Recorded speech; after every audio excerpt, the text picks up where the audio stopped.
Hello दोस्तों, कैसे हैं आप सब। हमारी कहानियां देखने के लिए हमारे चैनल को सब्सक्राइब कीजिए और हाँ, बेल आइकॉन पर क्लिक करना मत भूलिएगा। सर्दियों में बहू कहाँ जाएगी।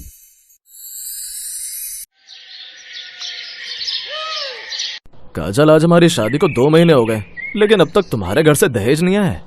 जी, आप इस तरह भड़क क्यों रहे हैं। थोड़ा सा लेट हुआ है, लेकिन उन्होंने मना तो नहीं किया ना।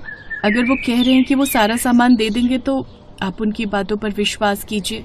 लेकिन भाभी, मुझे नहीं लगता कि आपका खानदान विश्वास करने लायक है। अरे शादी के पहले तो बड़ी बड़ी डींगे हाँक रहे थे कि हम ये करेंगे वो करेंगे और पता नहीं क्या क्या। लेकिन नहीं, आपके पूरे परिवार वालों के ऊपर विश्वास करना ही हमारी बेवकूफी थी। काजल की आंखों में आंसू भरे हुए हैं और वो कांपते हुए अपने पति नैतिक के सामने खड़ी है। नैतिक का चेहरा गुस्से से लाल है और पास ही उसकी ननद नेहा सोफे पर बैठकर जहर उगल रही है। तभी सुमित्रा रसोई से बाहर आती है और अपने बच्चों को इस तरह काजल को डराते हुए देख दंग रह जाती है। चुप करो तुम दोनों, ये क्या बदतमीजी लगा रखी है सुबह सुबह। नैतिक, तू चिल्ला क्यों रहा है? और नेहा, तू क्यों अपनी भाभी को ऐसे कोस रही है? क्या यही संस्कार दिए हैं मैंने तुम लोगों को कि अपने घर की लक्ष्मी को इस तरह रुलाओ? माँ, आप हमेशा बीच में आ जाती हो। अब खुद देखो, हमारी शादी को 2 महीने बीत गए। काजल के बाप ने वादा किया था कि वो शादी के तुरंत बाद नई गाड़ी की चाबी मेरे हाथ में थमा देंगे। आज 2 महीने हो गए, पर दरवाजे पर अभी भी वही पुराना खटारा खड़ी है। ऑफिस जाता हूँ तो दोस्त मजाक उड़ाते हैं, कहते कि ससुराल से क्या मिला, खाली हाथ वापस आ गए क्या। हाँ मम्मी, भाई बिल्कुल सही कह रहे। और सिर्फ गाड़ी ही क्यों, उन्होंने तो कहा था कि सोने का बड़ा हार और मेरे लिए एक स्कूटी भी देंगे। अब तो उनके घर वालों का फोन उठना भी बंद हो गया है। काजल भाभी, आपके पापा तो बड़ी बड़ी डींगे हाँक रहे थे, अब क्या हुआ? क्या उनकी सारी जायदाद रातों रात गायब हो गई या फिर वो हमें चूना लगाकर भाग गए? विश्वास करने लायक ही नहीं है आपका खानदान। जी, आप लोग ऐसा मत कहिए। पिताजी ने कभी किसी को धोखा नहीं दिया। उन्होंने मुझसे कल ही फोन पर बात की थी। वो कह रहे थे कि इस बार बारिश की वजह से उनकी सारी फसल खराब हो गई है। मंडी में सही दाम नहीं मिल रहा है, इसलिए पैसों का इंतजाम करने में थोड़ा वक्त लग रहा है। वो मना नहीं कर रहे, बस थोड़ा सा समय मांग रहे हैं। नैतिक कुछ बोल पाता उससे पहले सुमित्रा नैतिक को डांटते हुए कहती है, नैतिक, समय तो इंसान को देना ही पड़ता है।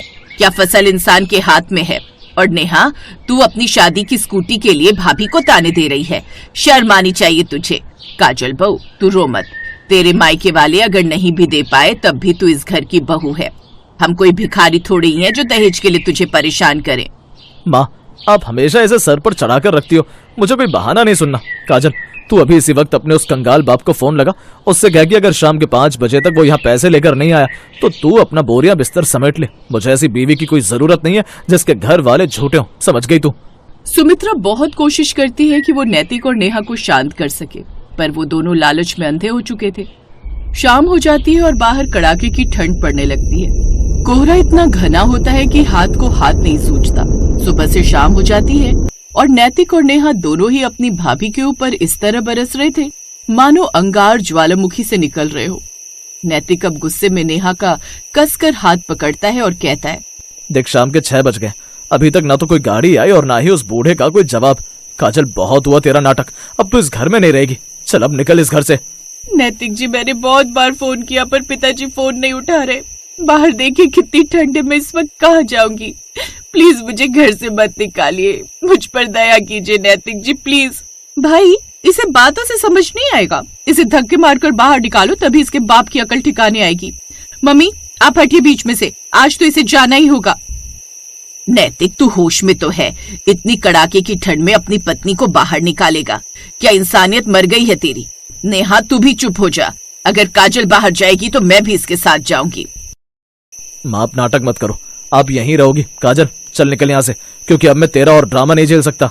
इतना बोलकर नैतिक अब अपनी माँ को साइड हटाता है और जबरदस्ती काजल का हाथ पकड़कर उसे घर से बाहर निकाल देता है और गेट पर ताला लगा देता है। सुमित्रा चिल्लाती रह जाती है पर नैतिक उसे कमरे में बंद कर देता है और वो काजल को घर से बाहर निकाल देता है। बेचारी काजल बाहर खड़ी होकर बस दरवाजा पीटती रह जाती है। नैतिक जी दरवाजा खोलिए, बहुत ठंड लग रही है, मेरी जान निकल जाएगी। माँ जी बचा लीजिए मुझे।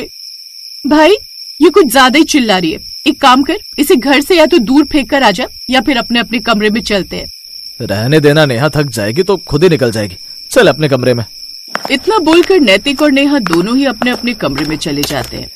करीब 1 घंटे बाद सुमित्रा किसी तरह अपने कमरे की खिड़की से बाहर कूदती हैं। वो लड़खड़ाते हुए गेट तक पहुंचती हैं और पीछे के दरवाजे की चाबी से गेट खोलकर बाहर आती हैं। वो देखती हैं कि काजल जमीन पर ठिठुर कर गिर पड़ी है। तभी सुमित्रा अपनी बहू को अपनी बाहों में भर लेती हैं और उसे उठाते हुए कहती हैं, बहू, काजल, उठ बेटी, देख मैं आ गई हूँ। मेरे रहते तुझे कुछ नहीं होगा। ये नैतिक और नेहा तो पत्थर हो गए, पर मैं अभी जिंदा हूँ। माँ जी, आप यहाँ क्यों आए? बहुत ठंड है बाहर, आप भी बाहर पड़ जाओगी। बेटी, अगर मैं आज अंदर सो गई तो मैं खुद को कभी माफ नहीं कर पाती। चल, पास में ही मेरी एक सहेली का खाली मकान है, हम आज रात वही काटेंगे। इन लालचियों के साथ अब एक पल भी नहीं रहना। सुमित्रा काजल को सहारा देकर उस पुराने मकान में ले जाती है। वो अपने साथ अपनी सहेली से मांगकर कुछ पुराने कंबल और आग जलाने के लिए लकड़ियां जुटाती है। इसके बाद वो काजल के हाथ पैरों को मलते हुए कहती है, काजल तू घबरा मत, मैंने तेरे पिता को फोन कर दिया है, वो अपने साथ पुलिस लेकर आ रहे हैं। मैंने उन्हें सब बता दिया कि कैसे उन दोनों ने तुझे घर से निकाला। माँ जी, आपने अपने ही बेटे के खिलाफ पुलिस बुला ली। आप कितनी अच्छी हैं, लेकिन अगर उन लोगों को पता लग गया तो? बेटा, जो बेटा अपनी पत्नी की जान की फिक्र ना करे वो मेरा बेटा कहलाने लायक नहीं है। माँ हूँ मैं, पर सही और गलत का फर्क जानती हूँ। तू दहेज नहीं लाई तो क्या हुआ, तूने इस घर को अपना माना, यही बहुत है। रात के 2 बजते हैं। नैतिक और नेहा को लगता है कि सुमित्रा सो रही है, पर तभी पुलिस की गाड़ियां उनके घर के बाहर आकर रुकती हैं। सुमित्रा और काजल भी पुलिस के साथ होती हैं। पुलिस? माँ आप यहाँ? और काजल, ये सब क्या है? नैतिक, अपनी माँ की वजह से ही तू आज जेल जा रहा है। इन्होंने ये मैं फोन करके बताया कि तूने दहेज के लिए अपनी पत्नी को इस जानलेवा ठंड में बाहर निकाल दिया है। चल अब थाने में तेरी गर्मी निकालता हूँ। नैतिक, मैंने तुझे पैदा किया है, पर आज मुझे तुझ पर शर्म आती है। नेहा, तू भी चल, तूने अपनी भाभी को निकालने के लिए उकसाया था। अब जेल में चक्की पीसना, तब पता चलेगा कि स्कूटी क्या होती है। माँ, आप हमारी माँ होकर भाभी का साथ दे रही हैं। मैंने कभी सपने में नहीं सोचा था कि आप हमें जेल भिजवाएंगी। हाँ माँ, हमने कभी सपने में भी नहीं सोचा था कि आप हम लोगों के साथ ऐसा करेंगी। अरे अपनी शिकायत अब जेल में करना नहीं, और नैतिक जी, क्योंकि यहाँ आपकी दाल नहीं गलने वाली। चलिए अब यहाँ से। पुलिस नैतिक और नेहा को गिरफ्तार कर लेती है। सुमित्रा अपनी बहू काजल को गले लगा लेती है।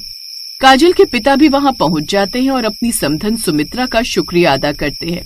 भाई साहब, शुक्रिया मत कहिए, आज काजल ने मुझे मेरा असली फर्ज याद दिलाया है।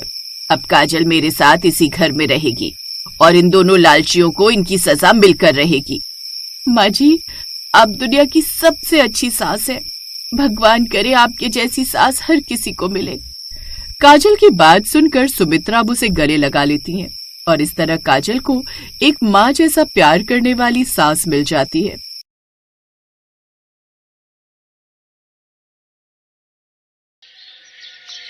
अनुभव, 1 हफ्ता हो गया हमारी शादी को। मम्मी पापा की बहुत याद आ रही है, तो मैं सोच रही हूँ क्यों ना मैं उनसे मिल आऊं। क्या याद आ रही है? अरे पिछले 25 सालों से तो तुम वहीं थी अपने माँ बाप के पास, फिर तुम्हें ऐसी क्या याद आने लगी? नहीं नहीं, अभी जाने की जरूरत नहीं है। इतनी जल्दी चली गई तो वो लोग क्या सोचेंगे कि मैं तुम्हें खुश नहीं रखता हूँ, इसीलिए इतनी जल्दी भेज दिया वापस। अभी रहने तो बाद में चली जाना। अब जाओ और मेरे लिए बढ़िया सी कॉफी बना कर ले आओ। शालिनी मुरझाया हुआ चेहरा लेकर रसोई में चली जाती है। हद है यार, लोग सही कहते हैं कि शादी हो जाए तो पति तो अपनी पत्नी को अकेला छोड़ ही नहीं सकता। मायके जाना भी मुश्किल हो जाता है लड़कियों का। खैर कोई नहीं, फिर किसी दिन चली जाऊंगी। अभी मम्मी पापा से वीडियो कॉल पर ही बात कर लेती हूँ। ऐसा कहकर शालिनी जल्दी से कॉफी बनाकर अपने पति को देती है। ऐसे कुछ समय बीत जाता है। कुछ दिन बाद, अरे बहू, तू तो तैयार भी हो गई। हाँ माँ जी, मैं तो बस आपके पास ही आ रही थी, वो ये पूछने की क्या मैं अपने मायके। वो अपनी बात पूरी कर पाती उससे पहले ही उसकी सास ने उसे बीच में टोक दिया। अच्छा हुआ तू सही समय पर तैयार हो गई। मेरी सहेली है ना नीता, उसके यहाँ कीर्तन है और वो मुझे बोल ही रही थी कि अपने साथ साथ अपनी नई बहू को भी कीर्तन में ले आना। तो चल, अब तू भी मेरे साथ चल। वैसे भी मैं सोच रही थी कि मैं अकेले जाकर क्या ही करूंगी। अब माँ जी को मना करूंगी तो उन्हें बुरा लग जाएगा। कोई बात नहीं, मैं अभी इनके साथ ही चली जाती हूँ। अपने मायके कल चली जाऊंगी। शालिनी अपनी सास के साथ चली गई और देर शाम घर लौटी। शालिनी ने आकर सबके लिए खाना बनाया, जबकि सुमित्रा तो आते ही बिस्तर पर लेट गई। कुछ देर बाद सबने खाना खाया और खाने के बाद रसोई का काम निपटाकर जैसे ही शालिनी अपने कमरे में जाने लगी तो उसकी सास, हाय बहू कहाँ चल दी, थोड़ी देर मेरे पैरों की मालिश कर दे, कीर्तन में नाचते नाचते पैर दुखने लगे हैं। जी माँ जी, यही सही मौका है माँ जी से पूछने का। अपने मायके जाने के लिए माँ जी से भी पूछ लेती हूँ। हाँ करेंगी तो सुबह सुबह ही अनुभव जी के साथ निकल जाऊंगी, ऑफिस जाते हुए वही मुझे ड्रॉप कर देंगे। हाँ ये ठीक रहेगा। लेकिन शालिनी ने देखा कि सुमित्रा की आंख लग चुकी है। फिर अगले दिन उसकी बहन का फोन आता है।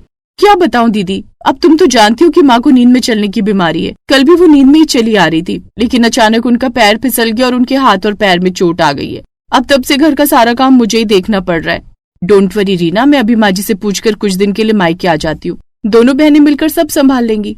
घर का सारा काम जल्दी जल्दी निपटाकर शालिनी अपनी सास के पास जाती है।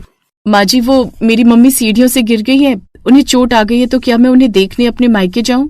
नहीं नहीं, उसकी कोई जरूरत नहीं है। अरे बहू, अभी कुछ ही दिन तो हुए तेरी शादी को, और जितनी बार लड़कियां अपने मायके जाएंगी ना, उतनी ही बेटियों की इज्जत मायके में कम होती है। और माँ की चोट का क्या है, समय के साथ वो भी ठीक हो जाएगी। अभी फोन पर हालचाल पूछ ले, और जब किसी फंक्शन पार्टी में मिलेगी तो बाकी हालचाल वहाँ पूछ लेना, ठीक है? चल अब जाकर मेरे लिए बढ़िया सी मीठी सी लस्सी बना कर ले आ, बड़ा मन कर रहा है लस्सी पीने का। जी माँ जी। शालिनी इस बार भी मायके नहीं जा पाती। ऐसे 1.5 महीने बीत जाते हैं। कितने दिन हो गए अपने घर गए हुए। कल तो रीना का जन्मदिन भी है, यही सही मौका है अपने घर जाने का। अनुभव से पूछूंगी तो वो तो फिर मना कर देंगे, और माँ जी भी, इसलिए इस बार पापा जी से पूछती हूँ। शालिनी अपने ससुर मदन खुराना के पास जाती है, जो कि हॉल में बैठकर अखबार पढ़ रहे थे। पापा जी वो। हाँ शालिनी बहू, कहो, कुछ कहना चाहती हो क्या? पापा जी वो कल मैं अपने मायके जाऊं, कल मेरी बहन रीना का जन्मदिन भी है, और फिर काफी दिन भी हो गए अपने घर वालों से मिले हुए। देख बहू, मेरा मानना है कि शादी ब्याह के बाद लड़कियों को अपने मायके वालों से मोह कम कर देना चाहिए। और वैसे भी तू तो जानती ही है तेरी सास को, जब से तू आई है उसने घर के काम करना छोड़ दिए हैं। अब मुझे एक कप चाय भी चाहिए हो तो उसके लिए भी तुझे ही बोलना पड़ता है। अच्छा वैसे चाय से याद आया, एक कप चाय बना दे, बारिश का मौसम है, साथ में थोड़े पकौड़े भी तल दे। अपने ससुर जी की बात सुनकर वो समझ जाती है कि वो भी उसे जाने नहीं देना चाहते। शालिनी अब समझ जाती है कि ये सब मिलकर कहीं न कहीं उसे अपने मायके जाने से रोक रहे हैं। अरे यार, कभी तो मायके जाने दो।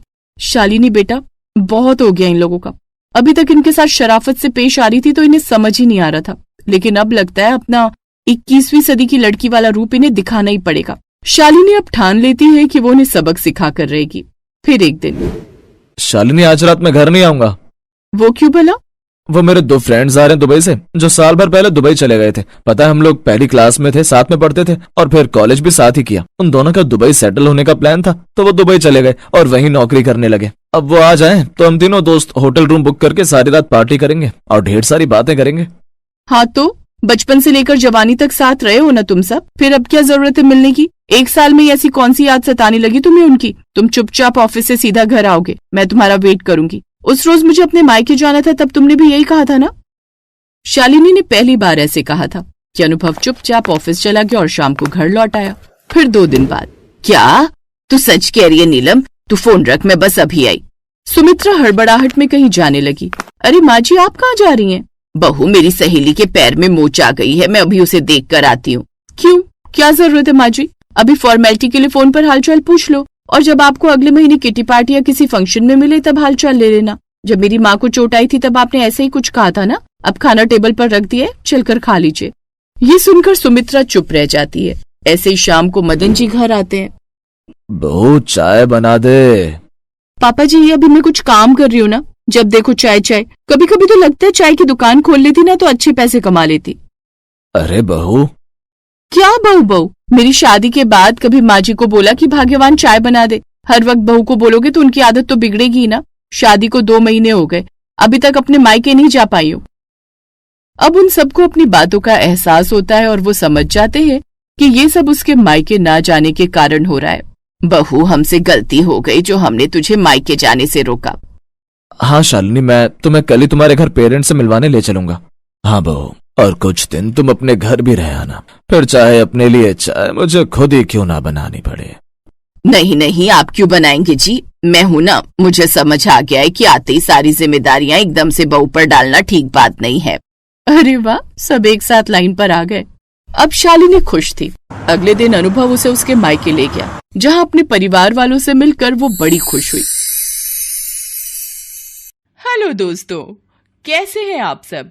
हमारी कहानियां देखने के लिए हमारे चैनल को सब्सक्राइब कीजिए और हाँ, बेल आइकॉन पर क्लिक करना मत भूलिएगा।